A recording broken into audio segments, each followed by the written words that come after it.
आप सभी को प्रेज़ द लॉर्ड। आज हम पवित्र बाइबल से डैनियल नामक पुस्तक और उसके 4 अध्याय से 6 अध्याय तक वचन को पढ़ेंगे। मैं फ्रांसिस जोसेफ और मेरी पूरी टीम की तरफ से मैं आप सभी का स्वागत करता हूँ। आइए हम वचन में चलें।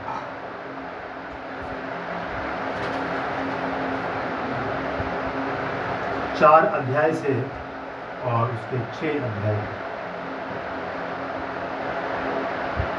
नबूकदनेस्सर राजा की ओर से देश देश और जाति जाति के लोगों और भिन्न भिन्न भाषा बोलने वाले जितने सारी पृथ्वी पर रहते हैं, उन सबों को ये वचन मिला, तुम्हारा कुशल क्षेम बढ़े।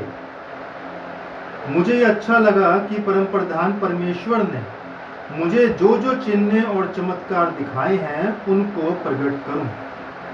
उसके दिखाए हुए चिन्ह क्या ही बड़े और उसके चमत्कारों में क्या ही बड़ी शक्ति प्रकट होती है।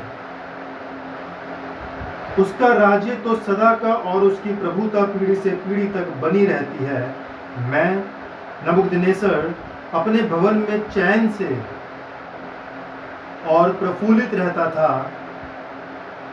मैंने ऐसा स्वप्न देखा जिसके कारण मैं डर गया और पलंग पर पड़े पड़े जो विचार मेरे मन में आए और जो बातें मैंने देखी उनके कारण मैं घबरा गया था।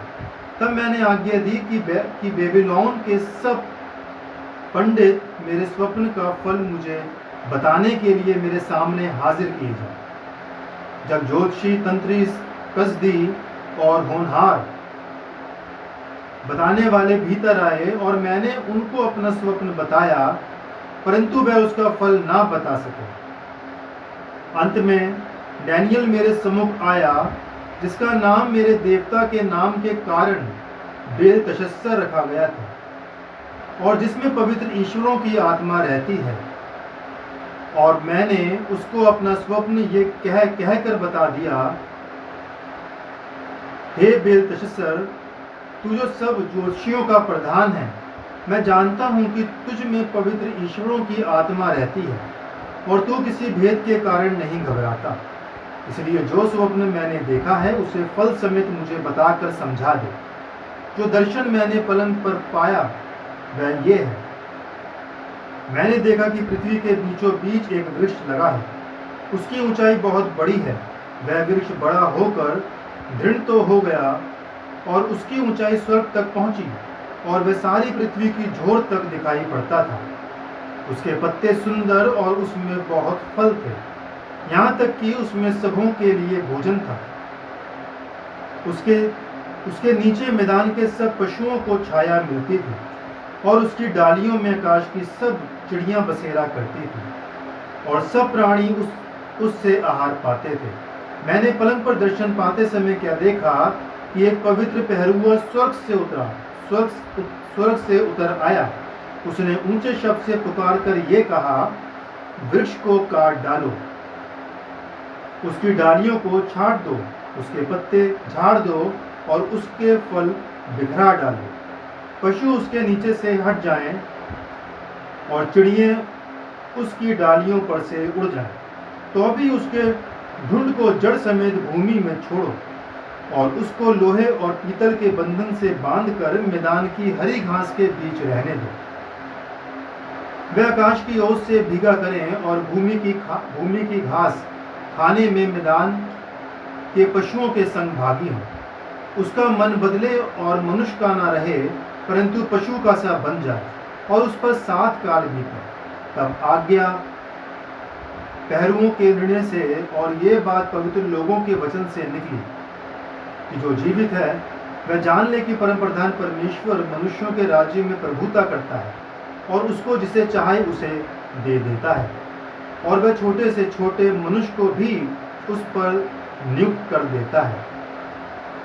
मुझे नबूकदनेस्सर राजा ने यही स्वप्न देखा। इसलिए हे बेलतशस्सर, तू इसका फल बता, क्योंकि मेरे राज्य में और कोई पंडित इसका फल मुझे समझा नहीं सकता, परंतु तुझ में तो पवित्र ईश्वरों की आत्मा रहती है, इस कारण तू उसे समझा सकता है। तब डैनियल, जिसका नाम बेलतशस्सर भी था, घड़ी भर घबराता रहा और सोचते सोचते व्याकुल हो गया। तब राजा कहने लगा, हे बेलतशस्सर, इस स्वप्न से या इसके फल से तू व्याकुल मत हो। बेलतशस्सर ने कहा, हे मेरे प्रभु, ये स्वप्न तेरे बैरियों पर और इसका अर्थ तेरे द्रोहियों पर फले। जिस वृक्ष को तूने देखा जो बड़ा और दृढ़ हो गया और जिसकी ऊंचाई स्वर्ग तक पहुंची और जो पृथ्वी के सिरे तक दिखाई देता था, जिसके पत्ते सुंदर और फल बहुत थे और जिसमें सबों के लिए भोजन था, जिसके नीचे मैदान के सब पशु रहते थे और जिसकी डालियों में आकाश की चिड़ियां बसेरा करती थीं, हे राजा, वह तू ही है।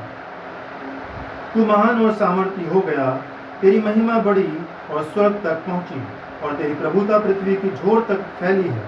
हे राजा, तूने जो एक पवित्र पहरुए को स्वर्ग से उतरते और ये कहते देखा कि वृक्ष को काट डालो और उसका नाश करो, तो भी उसके ढूंढ को जड़ समेत भूमि में छोड़ो और इसको लोहे और पीतल के बंधन से बांधकर मैदान की हरी घास के बीच में रहने दो। वह आकाश की ओस से भीगा करे और उसके मैदान के पशुओं के संग ही भाग मिले और जब तक 7 युग उस पर बीत ना चुके तब तक उसकी ऐसे ही दशा रहे। हे राजा, इसका फल जो परम प्रधान ने ठान लिया है कि राजा पर घटे, वह ये है कि तू मनुष्यों के बीच से निकाला जाएगा और मैदान की पशुओं के संग रहेगा। तू बैलों के समान घास चरेगा और आकाश की ओर से भीगा करेगा और 7 युग तुझ पर बीतेंगे, जब तक कि तू न जान ले कि मनुष्यों के राज्य में परम प्रधान ही प्रभुता करता है और जिसे चाहे वह उसे दे देता है। उस वृक्ष के ढूंढ को जड़ समेत छोड़ने की आज्ञा जो हुई है, इसका अर्थ ये है कि तेरा राज्य तेरे लिए बना रहेगा और जब तक तू जान लेगा कि जगत का प्रभु स्वर्ग ही में है, तब तू फिर से राज्य करने पाएगा।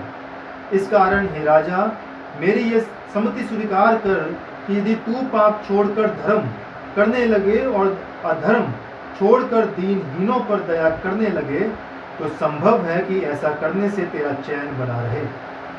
ये सब कुछ नबूकदनेस्सर राजा पर घट गया। 12 महीने बीतने पर जब वह बेबीलोन के राजभवन की छत पर टहल रहा था, तब वह कहने लगा, क्या यह बड़ा बेबीलोन नहीं है जिसे मैं ही ने अपने बल और सामर्थ्य से राजनिवास होने को और अपने प्रताप की बड़ाई के लिए बसाया है। यह वचन राजा के मुंह से निकलने भी ना पाया था कि आकाशवाणी हुई, हे राजा नबूकदनेस्सर, तेरे विषय में ये आज्ञा निकलती है, राज्य तेरे हाथ से निकल गया और तू मनुष्यों के बीच से निकाला जाएगा और मैदान के पशुओं के संग रहेगा और बैलों के समान घास चरेगा और 7 काल तुझ पर बीतेंगे, जब तक कि तू न जान ले कि परम प्रधान मनुष्यों के राज्य में प्रभुता करता है और जिसे चाहे वह उसे दे देता है। उसी घड़ी ये वचन नबूकदनेस्सर के विषय में पूरा हुआ। वह मनुष्यों में से निकाला गया और बैलों के समान घास चरने लगा और उसकी देह आकाश की ओस में भीगती थी, यहाँ तक कि उसके बाल उकाब पक्षियों के परों से और उसके नखून चिड़ियों के पंजों के समान बढ़ गए। उन दिनों के बीतने पर मुझ नबूकदनेस्सर ने अपनी आंखें स्वर्ग की ओर उठाई और मेरी बुद्धि फिर जो की तो हो गई। तब मैंने परम प्रधान को धन्य कहा और जो सदा जीवित है उसकी स्तुति और महिमा ये कह कर करने लगा, उसकी प्रभुता सदा की है और उसका राज्य पीढ़ी से पीढ़ी तक बना रहने वाला है। पृथ्वी के सब रहने वाले उसके सामने तुच्छ गिने जाते हैं और वह स्वर्ग की सेना और पृथ्वी के रहने वालों के बीच अपनी ही इच्छा के अनुसार काम करता है और कोई उसको रोक कर उससे नहीं कह सकता है, तूने ये क्या किया है। उसी समय मेरी बुद्धि फिर जो की तो हो गई और मेरे राज्य की महिमा के लिए मेरा प्रताप और मुकुट मुझ पर फिर आ गया। मेरे मंत्री और प्रधान लोग मुझसे भेंट करने के लिए आने लगे और मैं अपने राज्य में स्थिर हो गया और मेरी और अधिक प्रशंसा होने लगी। तब मैं नबूकदनेस्सर स्वर्ग के राजा को सराहता हूँ और उसकी स्तुति और महिमा करता हूँ। क्योंकि उसके सब काम सच्चे और उसके सब व्यवहार न्याय के हैं, और जो लोग घमंड से चलते हैं उन्हें वह नीचा कर सकता है। बेलशस्सर नामक राजा ने अपने 1000 प्रधानों के लिए बड़ा भोज किया और उन 1000 लोगों के सामने दाख मधु पिया। दाख मधु पीते पीते बेलशस्सर ने आज्ञा दी कि सोने चांदी के जो पात्र उसके पिता नबूकदनेस्सर ने यरूशलेम के मंदिर में से निकाले थे उन्हें लाया जाए, कि राजा अपने प्रधानों और रानियों और रखेलियों समेत उनमें पिए। तब जो सोने के पात्र यरूशलेम में परमेश्वर के भवन के मंदिर में से निकले गए थे वह लाए गए, और राजा अपने प्रधानों और रानियों और रखेलियों समेत उनमें पीने लगा। वह दाखमधु पी कर सोने चांदी पीतल लोहे काठ और पत्थर के देवताओं की स्तुति कर ही रहे थे कि उसी घड़ी मनुष्य के हाथ की सी कई उंगलियां निकलकर दीवार के सामने राजमंदिर की दीवार के चूने पर कुछ लिखने लगी, और हाथ का जो भाग लिख रहा था वह राजा को दिखाई पड़ा। उसे देखकर राजा भयभीत हो गया और वह मन ही मन घबरा गया, और उसकी कमर के जोड़ ढीले पड़ गए और कांपते कांपते उसके घुटने एक दूसरे से टकराने लगे। तब राजा ने ऊंचे शब्द से पुकार कर तंत्रियों, कसदियों और अन्य भावी बताने वालों को हाजिर करवाने की आज्ञा दी। जब बेबीलोन के पंडित पास आए तब राजा उनसे कहने लगा, जो कोई वह लिखा हुआ पढ़कर उसका अर्थ मुझे समझाए उसे बैंगनी रंग का वस्त्र और उसके गले में सोने की कंठमाला पहनाई जाएगी, और मेरे राज्य में तीसरा वही प्रभुता करेगा। तब राजा के सब पंडित लोग भीतर आए, परंतु उस लिखे हुए को न पढ़ सके और न राजा को उसका अर्थ समझा सके।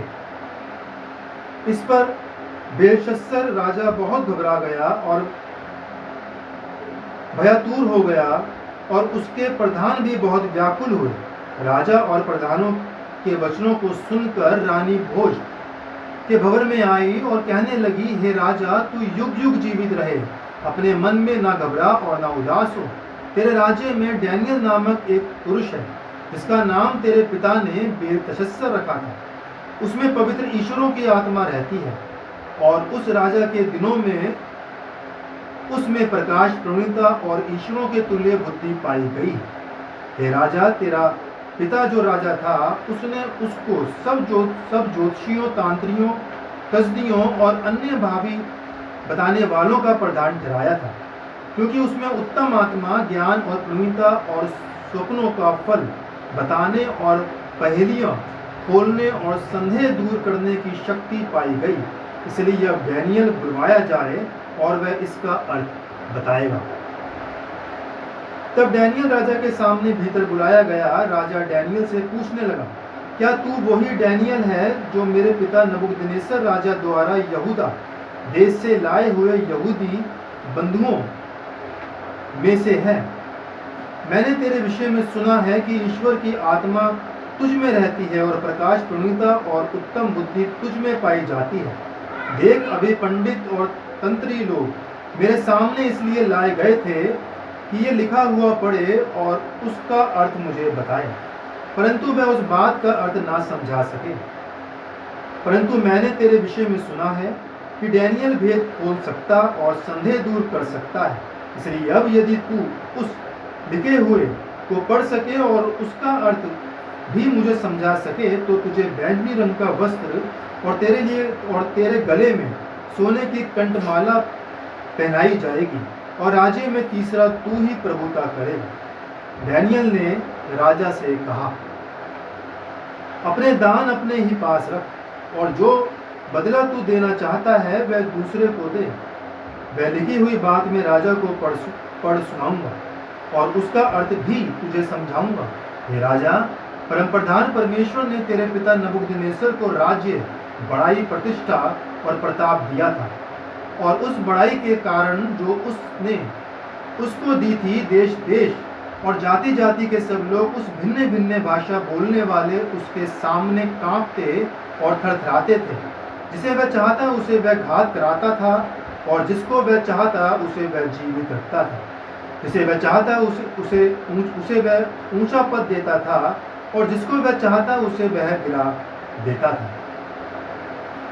परंतु जब उसका मन फूल उठा और उसकी आत्मा कठोर हो गई, यहाँ तक कि वह अभिमान करने लगा, तब वह अपने राज सिंहासन पर से उतारा गया और उसकी प्रतिष्ठा भंग की गई। वह मनुष्यों में से निकाला गया और उसका मन पशुओं का सा, और उसका निवास जंगली गधों के बीच हो गया। वह बैलों के समान घास चरता, और उसका शरीर आकाश की ओस से भीगा करता था, जब तक कि उसने जान ना लिया कि परमप्रधान परमेश्वर मनुष्यों के राज्य में प्रभुता करता है, और जिसे चाहता उसी को उस पर अधिकारी ठहराता है।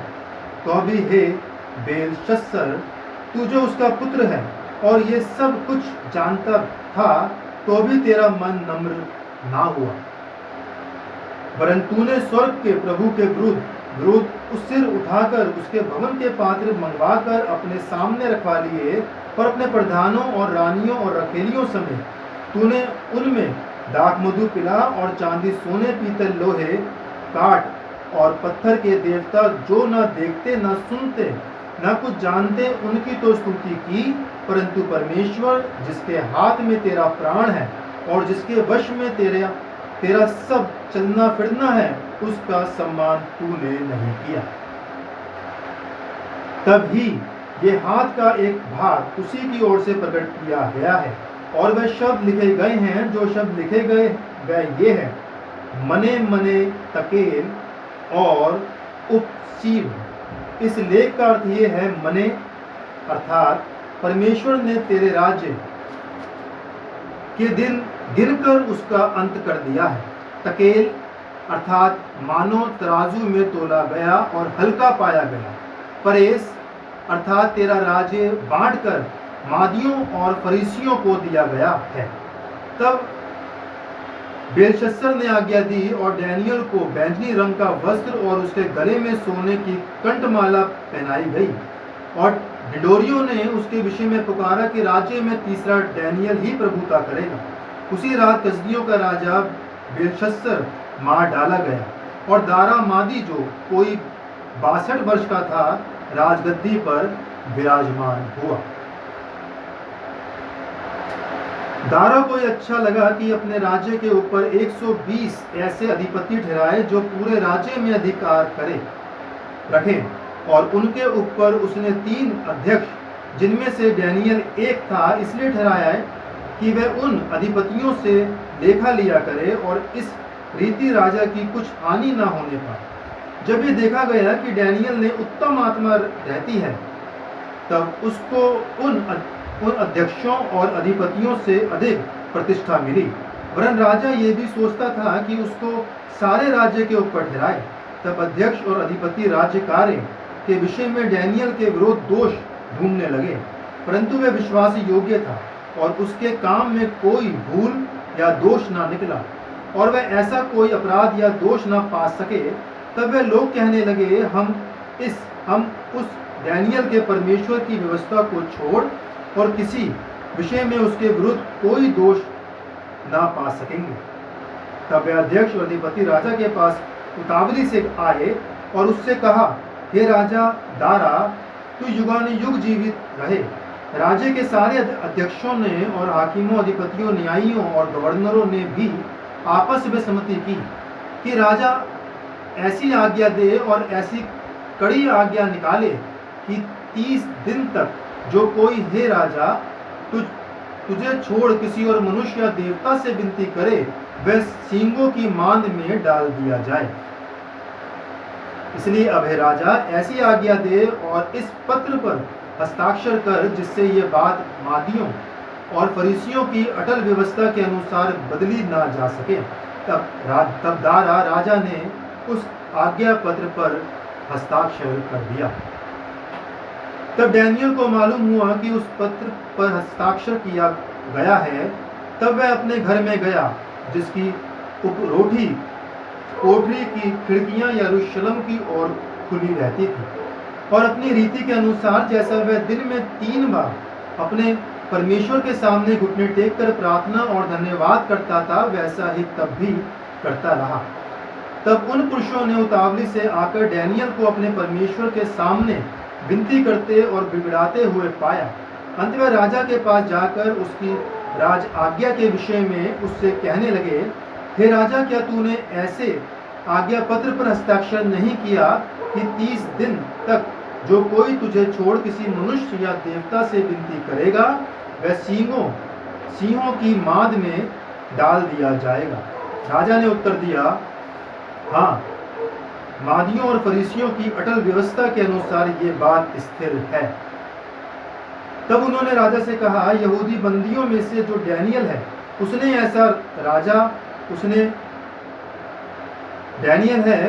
हे राजा, ना तो तेरी और कुछ ध्यान दिया और न तेरे हस्ताक्षर किए हुए आज्ञा पत्र की ओर वह दिन में 3 बार विनती किया करता है। यह बात सुनकर राजा बहुत उदास हुआ और डैनियल को बचाने के उपाय सोचने लगा और सूर्य के अस्त होने तक उसे बचाने का यत्न करता रहा। तब वह पुरुष राजा के पास उतावली से आकर कहने लगे, हे राजा, ये जान रख कि मादियों और फरीसियों में ये व्यवस्था है कि जो कोई निषेधक्षा या आज्ञा राजा ठहराए वह नहीं बदल सकती। तब राजा ने आज्ञा दी और डैनियल लाकर सिंहों की मांद में डाल दिया गया। उस समय राजा ने डैनियल से कहा, तेरा परमेश्वर जिसकी तू नित्य उपासना करता है वो ही तुझे बचाए। तब एक पत्थर लाकर उस गड्ढे के मुंह पर रखा गया और राजा ने उस पर अपनी अंगूठी से और अपने प्रधानों की अंगूठियों से मोहर लगा दी कि डैनियल के विषय में कुछ बदलने ना पाए। तब राजा अपने महल में चला गया और उस रात को बिना भोजन पड़ा रहा और उसके पास सुख विलास की कोई वस्तु नहीं पहुंचाई गई और उसे नींद भी नहीं आई। भोर को पोंफटते ही राजा उठा और सिंहों के गड्ढों की ओर फुर्ती से चला गया। जब राजा गड्ढे के निकट आया तब शोक भरी वाणी से चिल्लाने लगा और डैनियल से कहा, हे डैनियल, हे जीवते परमेश्वर के दास, क्या तेरा परमेश्वर जिसकी तू नित्य उपासना करता है तुझे सिंहों से बचा सका है? तब डैनियल ने राजा से कहा, हे राजा, तू युगानुयुग जीवित रहे। मेरे परमेश्वर ने अपना दूत भेजकर सिंहों के मुंह को ऐसा बंद कर रखा कि उन्होंने मेरी कुछ भी हानि नहीं की। इसका कारण ये है कि मैं उसके सामने निर्दोष पाया गया। और हे राजा, तेरे सम्मुख भी मैंने कोई भूल नहीं की। तब राजा ने बहुत आनंदित होकर डैनियल को गड्ढे में से निकालने की आज्ञा दी। अंत डैनियल गड्ढे में से निकाला गया और उस पर हानि का कोई चिन्ह ना पाया गया, क्योंकि वह अपने परमेश्वर पर विश्वास रखता था। तब राजा ने आज्ञा दी कि जिन मनुष्यों ने डैनियल की चुगली खाई थी वह अपने अपने बाल बच्चों और स्त्रियों समेत लाकर सिंहों के गड्ढे में डाल दिए जाएं और वह गड्ढे की पैंदी तक भी ना पहुंचे कि सिंहों ने उन पर झपटकर सब हड्डियों समेत उनको चबा डाला। तब दारा राजा ने सारी पृथ्वी के रहने वाले देश देश और जाति जाति के सब लोगों और भिन्न भिन्न भाषा बोलने वालों के पास ये लिखा, तुम्हारा बहुत कुशल हो।